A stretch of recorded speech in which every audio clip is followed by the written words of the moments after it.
다 함께 사도신경으로 우리의 신앙을 고백하겠습니다. 나는 전능하신 아버지 하나님 천지의 창조주를 믿습니다. 나는 그의 유일하신 아들 우리 주 예수 그리스도를 믿습니다.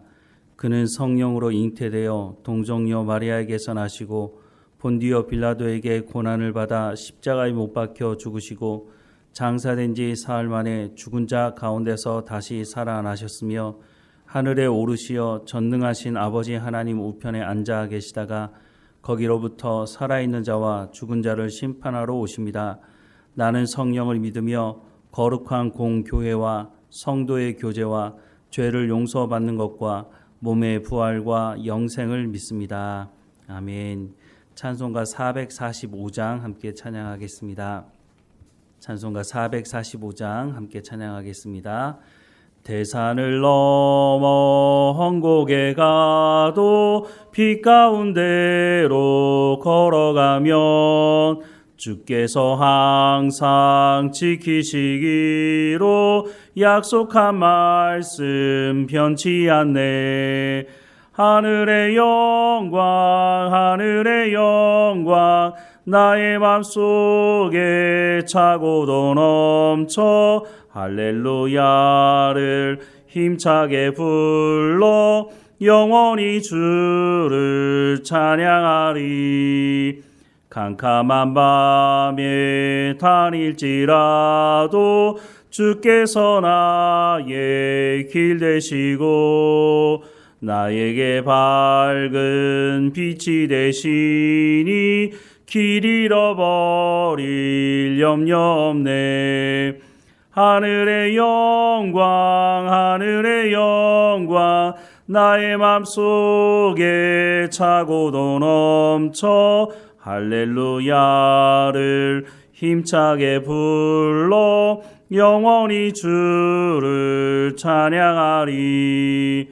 광명한 그 빛 마음에 받아 찬란한 천국 바라보고 할렐루야를 힘차게 불러 날마다 빛에 걸어가리. 하늘의 영광 나의 맘속에 차고도 넘쳐 할렐루야를 힘차게 불러 영원히 주를 찬양하리. 아멘. 오늘 하나님께서 우리에게 주시는 말씀은 로마서 4장 1절에서 15절까지 말씀입니다. 로마서 4장 1절에서 15절까지 우리 함께 읽겠습니다. 그런즉 육신으로 우리 조상인 아브라함이 무엇을 얻었다 하리요? 만일 아브라함이 행위로서 의롭다 하심을 받았으면 자랑할 것이 있으려니와 하나님 앞에서는 없느니라. 성경이 무엇을 말하느냐? 아브라함이 하나님을 믿음에 그것이 그에게 의로 여겨진 바 되었느니라. 일하는 자에게는 그 삭시 은혜로 여겨지지 아니하고 보수로 여겨지거니와 일을 아니할지라도 경건하지 아니한 자를 의롭다 하시는 이를 믿는 자에게는 그의 믿음을 의로 여기시나니 일한 것이 없이 하나님께 의로 여기심을 받는 사람의 복에 대하여 다윗이 말한 바 불법이 사함을 받고 죄가 가리어짐을 받는 사람들은 복이 있고 주께서 그 죄를 인정하지 아니하실 사람은 복이 있도다 함과 같으니라. 그런즉 이 복이 할례자에게냐 혹은 무할례자에게도냐? 무릇 우리가 말하기를 아브라함에게는 그 믿음이 의로 여겨졌다 하노라. 그런즉 그것이 어떻게 여겨졌느냐? 할례시냐 무할례시냐? 할례시가 아니요 무할례시니라. 그가 할례의 표를 받은 것은 무할례시의 믿음으로 된 의를 인친 것이니 이는 무할례자로서 믿는 모든 자의 조상이 되어 그들도 의로 여기심을 얻게 하려 하심이라. 또한 할례자의 조상이 되었나니 곧 할례 받을 자에게뿐 아니라 우리 조상 아브라함이 무할례시에 가졌던 믿음의 자치를 따르는 자들에게도 그러하니라. 아브라함이나 그 후손에게 세상의 상속자가 되리라고 하신 언약은 율법으로 말미암은 것이 아니요 오직 믿음의 의로 말미암은 것이니라. 만일 율법에 속한 자들이 상속자이면 믿음은 헛것이 되고 약속은 파기되었느니라. 율법은 진노를 이루게 하나니 율법이 없는 곳에는 범함도 없느니라. 아멘. 바울은 로마서를 통해서 복음이 무엇인지에 대해 말씀해주고 있는데 오늘 우리가 로마서를 볼 수 있다는 것이 얼마나 감사한지 모릅니다. 로마서가 있지 않았다면 물론 다른 복음서나 서신서들을 통해서 복음에 대해 말씀하고 있지만 로마서만큼 복음에 대해서 전체적인 그림을 그려주고 또 세부적인 내용이 무엇인지를 말씀해주고 있지 않다고 하는 것이죠. 그래서 우리가 로마서를 볼 수 있다는 것이 정말 큰 복이라고 생각을 합니다. 그런데 오늘 우리가 로마서를 해석하는 것이 쉽지는 않습니다. 왜냐하면 마틴 루터가 종교 개혁을 하면서 이미 큰 틀을 짜 둔 것이 있기 때문에 지난 수백 년 동안 의문이 생겨도 그 의문에 대해서 질문을 할 수가 없는 상황이었다고 하는 것입니다. 그 큰 틀은 예수 그리스도를 믿음으로 말미암아 구원받는다고 하는 것입니다. 물론 이 말씀 자체는 틀린 말씀이 없습니다. 우리가 예수 그리스도를 믿음으로 말미암아 구원받는 건 맞습니다. 예수 그리스도를 믿음으로 말미암아 구원받는다고 하는 것은 신학의 결론 부분을 말하는 것이죠. 그래서 신약 말씀 중에 요한복음이 나중에 기록되는데 이 요한복음이 신학의 모든 것을 집대성했다고 볼 수 있습니다. 그리고 그 요한복음에 가장 강조하는 것이 예수 그리스도를 믿음으로 말미암아 구원받는다고 하는 것입니다. 사도 바울이 쓴 서신서들에 예수 그리스도를 믿음으로 말미암아 구원받는다는 것이 많이 나올 것처럼 보이지만 사실 예수 그리스도를 믿음으로 말미암아 구원받는다는 내용은 그렇게 많이 나오지 않습니다. 로마서 같은 경우에도 예수 그리스도를 믿음으로 말미암아 구원받는다고 하는 것을 많이 말할 것 같지만 사도 바울이 로마서를 쓴 이유는 이 결론을 말하고 싶어 하는 것이 아니라 우리가 어떤 과정을 통해서 구원에 이르게 되는지 그 구원의 내용이 무엇인지 그것을 말씀하기 위해서 로마서를 쓰고 있다고 하는 것입니다. 그러다 보니 예수 그리스도를 믿음으로 말미암아 구원받는다고 하는 이 말씀들이 많이 나오지 않는다고 하는 것이죠. 그러면 마틴 루터는 왜 로마서의 큰 틀을 예수 그리스도를 믿음으로 구원받는다라고 보았을까요? 마틴 루터가 종교 개혁을 할 당시 상황을 우리가 이해할 필요가 있는데요. 종교 개혁이 일어날 당시에 로마 카톨릭은 이루 말할 수 없이 부패해 있었습니다. 여러 가지 잘못이 있었지만 대표적인 것이 행위 구원론을 주장한 것이었습니다. 행위 구원론은 행함으로 구원받을 수 있다는 것입니다. 그런데 이런 행위 구원론은 로마 카톨릭에서만 주장하는 것이 아니라 세상의 거의 모든 종교에서 주장하는 겁니다. 쉽게 말해서 잘 먹고 잘 살고 싶다면 더 많은 것을 내놓으라고 하는 것이죠. 그래서 면죄부를 팔아서 대형 성당을 짓게 되었습니다. 그런데 로마서 2장 6절부터 10절 말씀에 보면 하나님께서 각 사람에게 그 행한 대로 보응하시되 참고 선을 행하여 영광과 존귀와 썩지 아니함을 구하는 자에게는 영생으로 하시고 오직 당을 지어 진리를 따르지 아니하고 불의를 따르는 자에게는 진노와 분노로 하시리라.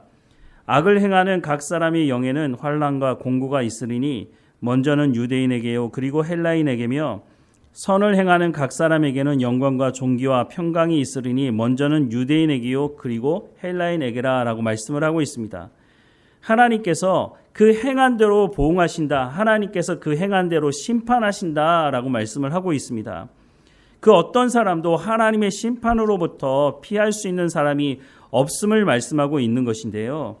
그래서 로마서 3장 9절부터 12절 말씀을 보면 그러면 어떠하냐 우리는 나으냐 결코 아니라 유대인이나 헬라인이나 다 죄 아래 있다고 우리가 이미 선언하였느니라. 기록된 바 의인은 없나니 하나도 없으며 깨닫는 자도 없고 하나님을 찾는 자도 없고 다 치우쳐 함께 무익하게 되고 선을 행하는 자는 없나니 하나도 없도다 라고 말씀을 하고 있습니다. 행위로 구원받을 수 있는 사람이 없다는 것입니다. 하나님의 말씀을 온전히 지킴으로 구원받을 수 있는 사람이 없다고 분명히 말씀하고 있죠.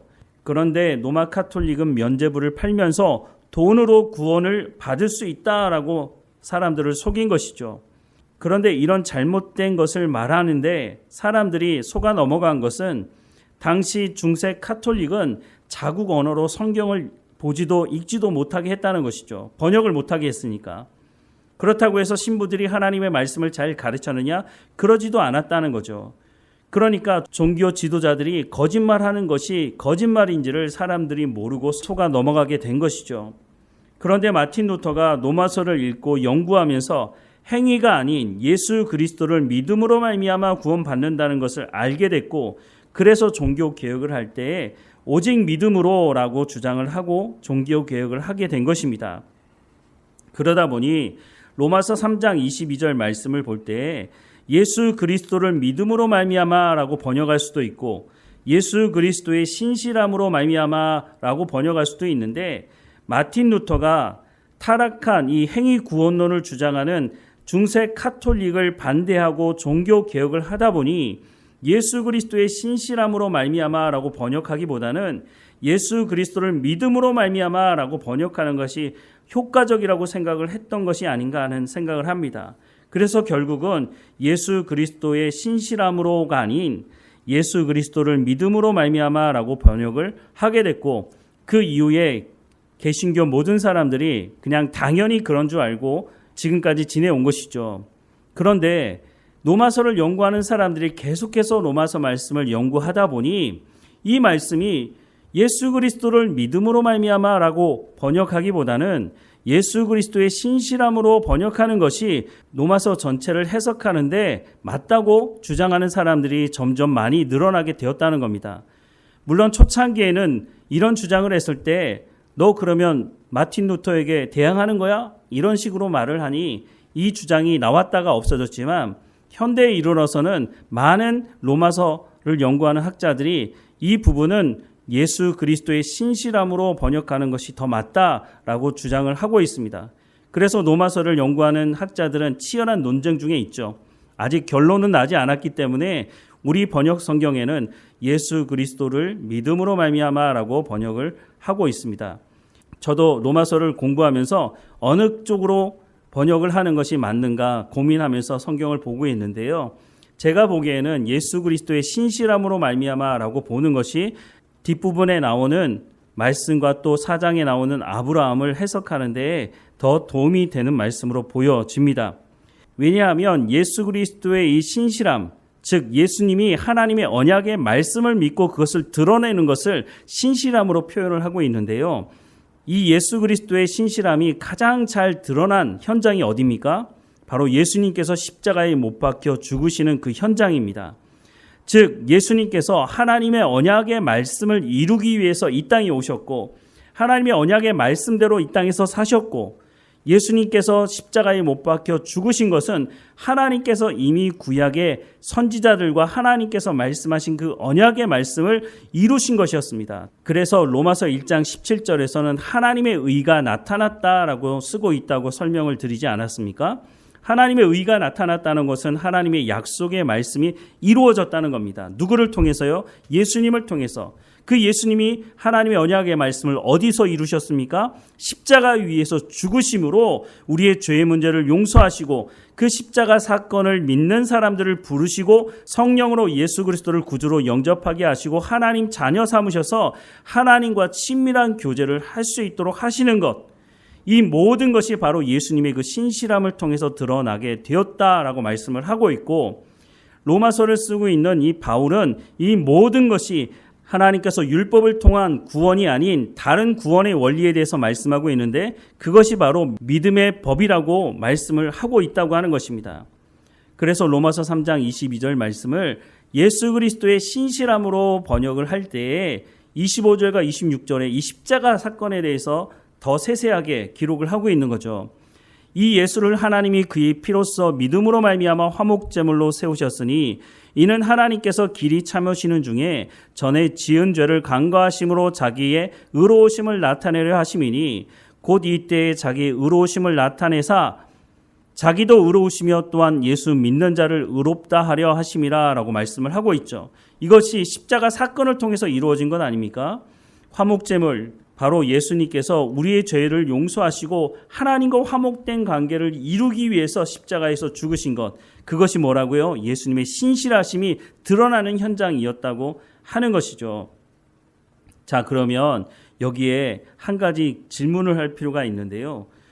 예수님께서 이 땅에 오셔서 십자가에 못 박혀 죽으시고 또 이 십자가 사건을 믿는 사람들은 예수 그리스도를 영접해서 하나님의 자녀가 된다고 말씀하고 있는데, 그러면 예수님 오시기 전 사람들은 어떻게 되느냐 하는 그런 문제가 있지 않습니까? 예를 들자면 아브라함, 모세, 다윗, 다니엘, 선지자들, 이런 사람들은 그러면 구원받지 못하는 것인가? 왜냐하면 이 사람들은 예수님을 한 번도 만나본 적이 없고 예수님의 십자가 사건도 사실 모르는 것 아닐까요? 그런데 오늘 본문 1절부터 3절 말씀에 보면, 그런즉 육신으로 우리 조상인 아브라함이 무엇을 얻었다 하리요? 만일 아브라함이 행위로서 의롭다 하심을 받았으면 자랑할 것이 있으려니와 하나님 앞에서는 없느니라. 성경이 무엇을 말하느냐? 아브라함이 하나님을 믿음에 그것이 그에게 의로 여겨진 바 되었느니라 라고 말씀을 하고 있습니다. 아브라함이 하나님 앞에 의롭다 칭함을 받았다고 말씀하는데 무엇 때문에 그렇다고요? 하나님을 믿음에 그것이 그에게 의로 여겨진 바 되었다는 것입니다. 물론 이것을 통해서 아브라함이 할례 전에 이방인으로 있을 때에 하나님의 말씀을 믿고 의롭다 칭함을 받은 것이라고 말씀하는 것도 있죠. 그래서 유대인들만 구원하는 것이 아니라 이방인들도 하나님 구원하신다라는 것을 말씀하고 있지만, 더 중요한 것 한 가지가 무엇이냐면 하나님을 믿음에 그것이 그에게 의로 여겨진 바 되었다고 하는 것. 이 말씀의 핵심은 아브라함이 하나님의 언약의 말씀을 믿었다고 하는 것입니다. 우리도 마찬가지 아닙니까? 우리가 예수 그리스도를 직접 본 적이 없지만 우리가 예수님을 영접하는 그 근거가 어디 있습니까? 바로 성경 말씀에 있지 않습니까? 요한복음 1장 12절 말씀에 영접하는 자 곧 그 이름을 믿는 자들에게는 하나님의 자녀가 되는 권세를 주셨다고 하나님께서 약속하고 있는 그 말씀을 우리가 믿기 때문에 우리가 구원받은 사람이라고 하는 것을 알고 있는 것 아닙니까? 아브라함도 마찬가지인 것입니다. 물론 아브라함이 예수님을 만난 적이 없지만 아브라함이 하나님의 언약을 믿었다고 하는 것은 물론 아브라함을 통해서 한 민족을 이루겠다는 말씀도 있지만 창세기 12장 3절 말씀에 보면 아브라함을 통해서 모든 민족이 복을 받게 될 것이다 라고 말씀을 하고 있죠. 여기서 말하는 복이 뭡니까? 하나님께서 아브라함을 통해서 메시아를 보내시겠다고 하는 그 말씀, 그 언약의 말씀 아닙니까? 그래서 하나님께서 그 말씀대로 예수님을 이 땅에 보내주셨고 예수님께서 이 땅에 오심으로 십자가에 못 박혀 죽으심으로 그 하나님의 언약의 말씀을 성취하신 것이죠. 그러니까 아브라함이 하나님을 믿었다, 하나님의 말씀을 믿었다고 하는 것은 바로 예수님이 오셔서 이 땅의 모든 죄의 문제를 해결하시고 우리를 구원하실 거라고 하는 그 약속의 말씀을 아브라함이 믿었다라고 말씀을 하고 있는 것이죠. 그러니까 예수님의 십자가 사건은 십자가 사건 이후에 태어나는 사람들에게도 영향이 있지만 하나님의 약속의 말씀이 십자가 사건을 통해서 이루어진 것이기 때문에 예수님이 십자가에서 죽으신 그 사건은 아브라함과 모세와 다윗과 구약시대의 믿음으로 살아갔던 사람들, 즉 하나님의 약속의 말씀을 믿고 살아갔던 사람들도 구원의 대상이 된다라고 말씀을 해주고 있는 것이죠. 바울은 로마서를 통해서 우리가 받은 구원, 우리가 듣게 되는 이 복음이 얼마나 깊고 얼마나 높고 얼마나 넓은지에 대해서 우리 가운데 설명해 주고 있다고 하는 것입니다. 어떤 분들은 복음하면 예수천당 불신지옥만 말합니다. 그거는 복음의 일부분일 뿐입니다. 그런데 예수천당 불신지옥 이것이 전부라고 생각하는 사람들, 로마서 말씀을 전혀 모르면서 이것만 복음이라고 말하는 사람들은 잘못하면 이원론에 빠져 살 수가 있다는 것입니다. 즉 세상은 더럽고 교회는 거룩하니 세상의 모든 삶을 포기하는 것이죠. 그런데 성경은 뭐라고 말씀합니까? 예수님께서 우리를 구원하시면서 너희는 세상으로 가라고 말씀하고 있지 않습니까? 세상에 가서 그리스도인다운 하나님의 백성다운 삶을 살라고 말씀합니다. 그래서 마태복음에도 보면 예수님께서 우리를 세상의 소금이라고 세상의 빛이라고 말씀하지 않습니까? 그래서 세상에 나가서 너희의 착한 행실을 통해서 세상 사람들이 하늘에 계신 너희 아버지께 영광을 돌리게 하라라고 말씀하고 있는 것입니다. 그런데 우리가 이 로마서 말씀을 제대로 이해하지 못하면 우리가 세상에 살면서 잘못된 세상으로부터 잘못된 지식을 가지고 살아갈 수가 있다고 하는 것입니다.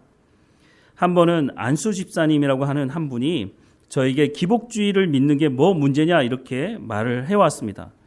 참 그 말을 듣고 너무너무 황당했는데요. 기복주의가 뭡니까? 기복주의는 자신의 이익, 자신의 성공, 자신의 부를 위해서만 지극정성을 다하는 것입니다. 하나님에게는 이런 것이 통하지 않습니다. 하나님은 우리의 유익한 것이라면 주시지만 우리가 그것을 통해서 타락하게 된다면 하나님 주시지 않으시죠. 그런데 인간의 그 탐욕과 욕심은 한도 끝도 없어서 성공하고 싶어하고 더 많은 것을 가지기 위해서 하나님께 구하면 하나님은 그것을 다 주시지 않으니까 다른 우상을 만들어 놓고 지극정성을 다하는 것이죠.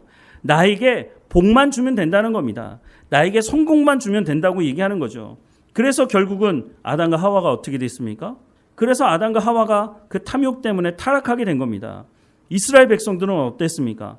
하나님께서 많은 복을 주셨음에도 불구하고 이 기복주의에 빠져서 우상을 섬기고 더 많은 것을 달라고 하다가 결국은 나라가 망하지 않았습니까? 그런데 기복주의를 믿는 게 무슨 문제냐고, 그것도 안수 집사라고 하는 사람이 그렇게 얘기하고 있으니 기가 막힐 일이죠. 성경은 그렇게 말씀하고 있지 않다는 겁니다. 복음이 무엇인지를 우리가 제대로 알지 못하면, 우리가 어떻게 구원을 받았고 우리가 어떤 과정 속에 하나님께서 우리를 구원하셨는지를 제대로 알지 못하면 이런 실수를 범할 수가 있게 된다고 하는 것입니다. 그래서 우리가 하나님의 말씀을 제대로 알아야 되고 로마서를 통해서 말씀하는 이 복음이 무엇인지를 우리가 제대로 깨닫고 우리의 삶에 적용을 해야 한다고 하는 것입니다. 초도에도 말씀을 드렸지만 오늘 이 시대에 우리가 로마서를 통해서 복음이 무엇인지를 들을 수 있다는 것이 얼마나 큰 복인지 모릅니다. 앞으로도 계속해서 로마서를 보아갈 텐데 하나님께서 이 로마서를 통해서 우리 가운데 말씀해 주시는 그 복음이 무엇인지를 우리가 제대로 깨닫고 우리의 삶에 온전히 적용하는 우리의 삶이 되기를 주님의 이름으로 축원합니다. 기도하겠습니다. 사랑하는 하나님, 우리 가운데 성령의 충만함을 허락해 주셔서 그 성령을 통해서 하나님의 말씀을 제대로 깨달아 알게 하시고 우리의 삶에 적용하며 성령의 열매를 맺어가는 삶이 될 수 있도록 은혜를 허락해 주옵소서. 하나님, 우리가 이방인이었지만 아브라함을 통해서 하나님의 복음을 들려주시고 또 예수님께서 이 땅에 오심으로 그 하나님의 언약의 말씀을 예수님의 그 신실함을 통해서 십자가에서 하나님의 의를 드러내시고 완성하셔서 우리를 하나님의 자녀로 불러주셔서 하나님과 친밀한 교제를 할 수 있도록 하신 하나님의 은혜를 찬양하고 감사합니다. 전적인 하나님의 은혜로 우리를 구원하셨으니 하나님, 우리 가운데 하나님의 백성다운 삶을 살아갈 수 있도록 날마다 성령의 충만함과 하나님의 말씀을 통해서 우리의 마음이 새로워지며 우리의 생각이 새로워지고 하나님의 뜻을 우리가 이 땅에서 이루어가는 삶이 될 수 있도록 인도해 주옵소서. 어느 곳에 있든지 하나님과 동행하게 하시고 우리의 그 착한 행실을 통해서 세상 사람들이 하늘에 계신 우리 아버지께 영광을 돌릴 수 있도록 우리가 소금의 역할을, 빛의 역할을 온전히 감당하는 삶이 될 수 있도록 하나님 인도해 주옵소서. 늘 우리 가운데 좋은 것을 허락하시는 하나님, 우리의 삶을 통해서 우리의 자녀들도 하나님이 누구이신지를 더 깊이 알아가는 삶이 될 수 있도록 우리가 입으로만 예수 믿는 사람들이 아니라 삶을 통해서 예수 믿는 사람들의 삶이 무엇인지를 증거하는 증인으로서의 삶을 온전히 살아갈 수 있도록, 그래서 대를 이어가며 믿음의 삶을 살아가는 가정이 될 수 있도록 하나님 인도해 주옵소서. 늘 우리와 함께 하시는 하나님께 감사드리고 예수님의 이름으로 기도드립니다. 아멘. 하늘에 계신 우리 아버지, 아버지의 이름을 거룩하게 하시며 아버지의 나라가 오게 하시며 아버지의 뜻이 하늘에서와 같이 땅에서도 이루어지게 하소서. 오늘 우리에게 일용할 양식을 주시고 우리가 우리에게 잘못한 사람을 용서하여 준 것 같이 우리 죄를 용서하여 주시고 우리를 시험에 빠지지 않게 하시고 악에서 구하소서. 나라와 권능과 영광이 영원히 아버지의 것입니다. 아멘.